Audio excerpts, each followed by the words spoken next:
Les amis, on continue à analyser cette Coupe du Monde des clubs sur la chaîne. On va parler des 4 rencontres qui ont eu lieu hier soir. On commence par aborder ce Fluminense Dortmund, très intéressant là aussi, et une nouvelle équipe brésilienne à succès puisque Palmeiras avait déjà accroché Porto, Botafogo s'était imposé face au Seattle Sounders, et on a eu une nouvelle équipe brésilienne assez accrocheuse. Flamengo, comme je l'ai dit, l'avait aussi emporté. Donc il y a vraiment pas mal de qualité dans ce championnat brésilien. Et hier, on l'a encore vu à l'œuvre avec cette équipe de Fluminense portée par un Thiago Silva qui ne s'est pas fait passer une seule fois hier soir. Pourtant, il y avait quand même des joueurs de qualité avec Adeyemi ou encore Julian Brandt. Guirassy a pu proposer aussi un duel assez physique à l'ancien joueur de Chelsea, mais Thiago Silva est toujours aussi solide derrière, et on va voir sur cette soirée-là, on a eu vraiment des défenseurs centraux d'antan de très grande qualité, que ce soit Thiago Silva ou Sergio Ramos, on en parlera juste après, mais les légendes du football européen qui sont partis s'exiler ailleurs ont encore du succès, et on l'a vu hier avec Thiago Silva qui a fait un match très intéressant face au Borussia Dortmund. J'ai vu le résumé, j'ai également vu les statistiques, et c'est vraiment très intéressant ce qu'arrive à faire Thiago Silva parce qu'il est vraiment le leader de cette équipe de Fluminense, et avec ce 0-0 c'est un très bon résultat. Et encore une fois, et c'est le point que j'aimerais souligner sur ce début de Coupe du Monde des clubs, c'est que les équipes brésiliennes sont vraiment en très grande forme. Flamengo l'a emporté, Botafogo l'a emporté aussi, Palmeiras a accroché un gros d'Europe, Fluminense encore hier a accroché un gros avec le Borussia Dortmund qui est quand même finaliste de la Ligue des Champions 2024. Donc c'est vraiment très intéressant ce qu'ont montré les coéquipiers de Thiago Silva. Maintenant, bien sûr, il va falloir commencer à songer à la suite pour cette compétition, mais c'est vraiment très intéressant, bien sûr. Thiago Silva, c'est ce qu'il y a à retenir de cette partie, c'est le superbe match de Thiago Silva qui porte vraiment cette équipe d'un point de vue défensif, et un Borussia Dortmund qui avait pourtant très bien fini la saison en Bundesliga, suite à l'arrivée de Niko Kovac, qui avait réussi à faire passer cette équipe d'une 10e place assez morne à la 4e place qualificative directement pour la Ligue des Champions. On voit que hier, la méthode Kovac ne s'est pas vraiment vue, même si encore une fois, c'est un début de compétition, on ne connaît pas l'état de forme aussi des clubs européens, on ne connaît pas leur niveau de motivation aussi. On a vu Enzo Maresca, par exemple, le coach de Chelsea, critiquer le fait que les stades étaient plutôt vides. On a vu aussi la performance assez piètre de l'Atlético Madrid face au Paris Saint-Germain, notamment dans l'état d'esprit. Donc on se demande si les clubs européens sont vraiment motivés à disputer cette compétition. En tout cas, ce Borussia Dortmund a été accroché par Fluminense. Est-ce que c'est une surprise? Oui, parce que le Borussia Dortmund, ça reste quand même un mastodonte européen, mais quand on regarde vraiment la qualité affichée par les clubs brésiliens, les joueurs qui figurent aussi dans ces équipes-là, qui s'exportent souvent en Europe, les joueurs de Fluminense, dans 2-3 ans, on les verra un peu tous éparpillés dans les 4 coins de l'Europe. Eh bien, c'est pas si surprenant que ça, d'autant plus que c'est un début de compétition. Les clubs européens sont sur leur fin de saison, alors que les clubs brésiliens sont encore en plein milieu de leur saison, justement, parce que là-bas, ça se dispute sur l'année civile. Donc, il y a aussi des états de forme et des niveaux de motivation qui sont assez différents, ce qui peut expliquer le fait que les Brésiliens soient aussi accrocheurs face à des Européens qui arrivent sur la fin de saison. On peut également évoquer les autres matchs avec un autre mastodonte européen qui a été accroché, l'Inter Milan. Et moi, ma théorie sur l'Inter, c'est que cette équipe, elle ne s'est pas encore remise de la claque reçue en finale de la Ligue des Champions. Il faut aussi se mettre à la place des interistes. Tu t'es incliné lourdement en finale de la Ligue des Champions, c'était il y a un peu plus de 2 semaines. Est-ce que tu as vraiment la tête à aller disputer la Coupe du Monde des clubs, d'autant plus que ton entraîneur est parti dans une équipe qui dispute la compétition en plus, puisque Simone Inzaghi va jouer ce soir face au Real Madrid à la tête de Al Hilal. Donc c'est vrai qu'il n'y a pas vraiment ce niveau de motivation du côté de l'Inter, et on peut le comprendre. Comme je l'ai dit, c'est la fin de saison pour les clubs européens, mais imaginez une équipe de l'Inter qui a vécu une saison avec de fortes désillusions. Ils ont joué la Serie A jusqu'au bout avant de s'incliner et laisser le titre au Napoli. Ils ont joué la Ligue des Champions en y laissant beaucoup de force, en éliminant le Bayern, le Barça, pour finalement recevoir une gifle en finale, 5-0 face au Paris Saint-Germain en finale. Donc comme je l'ai dit, forcément, tu n'as pas vraiment la motivation adéquate pour venir disputer cette compétition. Mais ça n'enlève en rien à la super performance des coéquipiers de Sergio Ramos, Monterrey, qui a été très accrocheur encore une fois, un partout. Pourtant, cette équipe mexicaine, elle a ouvert le score par l'intermédiaire de l'ancien capitaine du Real Madrid, qui est toujours aussi efficace dans la surface de réparation. Donc on a vu hier une équipe encore très accrocheuse, très besogneuse, et dans cette équipe de Monterrey, on retrouve notamment Lucas Ocampos, on retrouve Sergio Canales, l'ancien maestro du Betis Séville, on retrouve aussi Oliver Torres qui lui a joué de son côté du côté du FC Séville, et qui est le passeur sur le but de l'ouverture du score de Sergio Ramos sur le corner, qui est un très bon joueur de ballon. J'ai toujours aimé Oliver Torres, que ce soit à Porto, que ce soit à Séville, il a joué à la Roma aussi, il me semble, donc ça a toujours été un joueur de qualité. Puis il y a des joueurs qui ont de la grinta grinta dans cette équipe. Il y a quand même Ocampos, il y a quand même Sergio Ramos, donc il y a du caractère dans cette équipe de Monterrey. Il y a également l'attaquant Berteram qui a marqué 20 buts en 38 matchs dans le championnat mexicain cette saison, qui a battu son record de buts, qui a beaucoup de qualité, notamment devant le but. Donc vraiment, cette équipe de Monterrey, elle a été accrocheuse et c'est pas pour rien.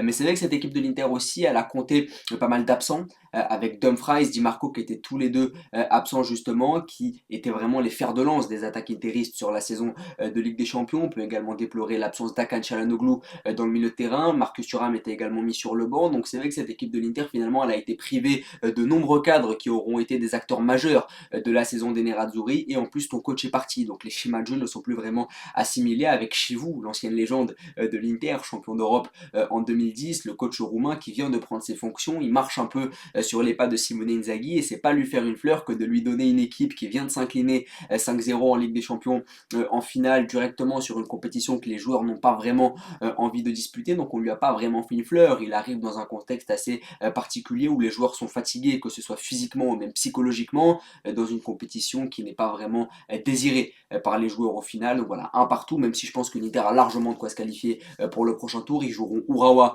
sur la deuxième journée. Je pense que ce match-là va être une formalité tout de même pour les Interistes. Par contre, il y a un dernier match contre River Plate qui va être assez difficile. Justement, on va parler de cette équipe de River Plate qui s'est imposée 3-1 face à Urawa. Très intéressante équipe de River Plate avec Mastantuono, le nouveau crack du Real Madrid qui arrivera du côté de la capitale espagnole en août prochain. Très intéressant encore. Alors hier, ce qui m'a vraiment marqué avec cette équipe de River Plate, c'est le premier but. Je vous invite à aller le voir, il est magnifique. C'est une ouverture sur le côté gauche. On va solliciter la largeur. Ensuite, un superbe centre d'Acuna et puis l'attaquant qui coupe au premier poteau. J'adore ces actions-là parce que tu passes d'un côté à l'autre en allant chercher la largeur, en déséquilibrant le bloc adverse. Derrière l'attaquant qui vient plonger dans la surface, ça demande de l'organisation, mais ça demande aussi pas mal de qualité technique. Mais après, tu t'imposes 3-1 sur une boulette du gardien d'Urawa, mais aussi sur un coup de pied arrêté. Donc c'est vrai que ce match-là, il n'a pas été aussi facile que ça et la facture, elle est quand même un peu lourde pour les Japonais d'Urawa. Urawa qui fait quand même le tour de force de remporter plus de Ligue des Champions asiatiques que de championnat. La dernière fois que les joueurs d'Urawa se sont imposés dans leur championnat domestique, c'était en 2006. Donc on est quand même sur une équipe qui va participer à la Coupe du Monde des clubs alors qu'elle n'est même pas maître en son pays. Cette équipe d'Urawa, elle n'a plus remporté le championnat japonais depuis 2006. Par contre, ils ont remporté récemment la Ligue des champions asiatiques, ce qui fait qu'ils sont présents dans cette compétition, mais équipe intéressante aussi d'un point de vue international, d'un point de vue continental plutôt, mais un peu moins en championnat. Et puis il y a aussi l'équipe d'Ulsan Hyundai, les Coréens dont on parlera juste après. Mais voilà, cette équipe d'Urawa, elle est assez paradoxale là aussi. Victoire 3-1 des Argentins de River Plate qui affronteront lors de la deuxième journée l'adversaire de l'Inter Milan hier soir, Monterrey. Donc ça va être aussi intéressant à analyser. Cette équipe de River Plate qui n'a plus remporté la Libertadores depuis 2019. Depuis, c'est une vraie hégémonie des Brésiliens. Je loue beaucoup les qualités des Brésiliens, mais parce qu'ils affichent beaucoup de qualité justement sur ce début de compétition et parce qu'en Copa Libertadores, ils ont aussi pris un ascendant sur les Argentins. Donc il faut quand même en parler sur ces dernières années. Donc c'est assez intéressant à analyser bien sûr et les dynamiques qu'il y a dans la Copa Libertadores. Et puis dans cette équipe de River Plate, on retrouve des joueurs qu'on connaît un peu. Franco Armani, par exemple, le gardien qui était le portier de la sélection argentine lors de la Coupe du Monde 2018, une Coupe du Monde qui n'a pas franchement été couronnée de succès pour l'Albi Céleste. On retrouve aussi Petzela, qui était le défenseur central du Betis Séville, Montiel, qui a joué du côté du FC Séville et qui a marqué le but vainqueur en finale de la Coupe du Monde sur le penalty face à l'équipe de France en 2022, et Acuna, qui a délivré hier une passe décisive. Justement, c'est lui dont je parlais sur son délicieux centre, qui a aussi joué du côté du FC Séville. Donc cette équipe, elle a un parfum un peu sévillan, mais aussi elle a un parfum d'expérience avec des joueurs de qualité derrière qui sont assez âgés, assez expérimentés, assez besogneux, tous argentins et qui portent cette équipe vers le haut avec aussi de la jeunesse devant avec Mastantuono. Donc c'est une équipe qui est très équilibrée là aussi et qui est assez intéressante bien sûr. Et même au niveau du championnat domestique, c'est une équipe qui a remporté l'édition 2023 mais qui a laissé son titre à Vélez Sarsfield l'année dernière. Donc que ce soit en Libertadores ou en championnat domestique, et bien c'est une équipe qui est très concurrencée et qui a un peu plus de mal à gagner ces dernières années, mais ça reste une équipe qui a pas mal de jeunes avec Enzo Fernandez, Julian Alvarez, qui se sont tous exportés en Europe, club formateur, club de grande qualité, et qui se qualifiera à mon avis pour les huitièmes de finale de la compétition. Et on peut également parler du dernier match avec les Mamelody Sundowns qui ont affronté Ulsan Hyundai. Alors cette équipe de Ulsan Hyundai, je la méconnais, je ne vais pas vous mentir, je la connais pas énormément, mais c'est une équipe qui est dans le championnat coréen, qui a remporté les 3 dernières éditions du championnat de Corée, qui a aussi remporté la Ligue des champions asiatiques au début des années 2020. C'est une équipe plutôt intéressante, mais qui s'est inclinée hier 1-0. Et les Mamelody Sundowns, c'est une équipe qui a remporté les 8 derniers championnats d'Afrique du Sud, donc il y a une vraie hégémonie de cette équipe sur l'Afrique du Sud. Et puis c'est une équipe aussi qui en Ligue des Champions africaine est plutôt performante puisqu'elle a fait finaliste de la dernière Ligue des Champions de la CAF. Et dans cette équipe, ce qui est assez spécial, c'est que la majorité des joueurs de cette équipe-là évoluent aussi en sélection d'Afrique du Sud, une sélection sud-africaine qui est allée en demi-finale de la dernière CAN, en éliminant aussi le Maroc en huitième. Donc une équipe très intéressante avec le gardien Ronwell Williams qui avait été élu meilleur gardien